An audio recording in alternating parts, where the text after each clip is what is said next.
cikle politike në Ballkan, nëse i thot një shteti, mas 7 viteve keme u integru, se cili pushtet e sheh vetën të rrezikum me hynë në reforma, cilat janë të zërshme, sepse reformat për me u afru Bashkimit Evropian janë të zërshme.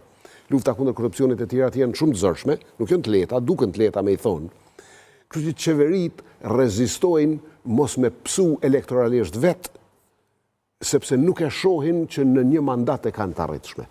Kjo është një kurth, më dhënë isha duke folë, edhe kur e kanë përmend vitin 2030, para 2 viteve është përmend viti 2030, e kanë pru ma ofër mundësin për me ju dhonë mundësi elitave politike me kuptu që edhe brenda jetë zgjatjes vetë politike mundet me u arrit, tonë mos me bu obstruksion. Zotë Gjini, kemi 3 minuta fatkeqësisht për temat kryesore, nashta pyetje më të rëndësishme. Është përmend që është për fillimit mësia një konferencë të madhe për Ukrainën. Tashmë flitet gjithandej, jo vetëm Kosovë, po flasëm televizionet më të mëdha, mediat më të mëdha, opinistët më të mëdhej, ndërkombëtar që kanë peshë në fjalët e tyre, ish diplomat. Si gjasat janë shumë mëdha, yrni ku i zgjedhës problemit të Ukrainës mund të përdoret në Kosovë. Cili është rreziku? Edhe çka do të thotë kjo për neve? Ka shumë rreziqe, mos harroni që... Edhe si gjas, si mundësi, sa mundet me na ndodhi gjatë? Që po ju tregoj. Fillimisht Putin i Rusisë, edhe 25 vjet mas qlirimit Kosovës, e ka përdor Kosovën si një element që e ka quajt precedent. Do të thonë si një veprim jo konform drejtës ndërkombëtare e tjera, edhe pse edhe gjykata ndërkombëtare e drejtësisë e ka vërtetuar që shpallja e pavarësisë së Kosovës ka qenë konform drejtës ndërkombëtare. E ka abstrahu këtë pjesë. Tani, në fillim ai i ka aneksu disa pjesë, në 2014 e ka aneksu Krimen. Këtë çka ka bëu, të paktën në zhargon, edhe pse iden tjetër ku ka, e ka lidh se s'ka pas ku me lidh tjetër. E ka lidh me luftën e NATO-s në Kosovë, edhe me shpalljen e pavarësisë së Kosovës.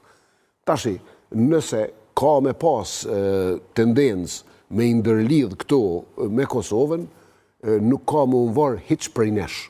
Kjo është ajo çka jemi tu i thonë kurtit na që nja 4-5 vjet. Ka rrethana në cilat kërkush nuk ka me na vetë për kur gjo.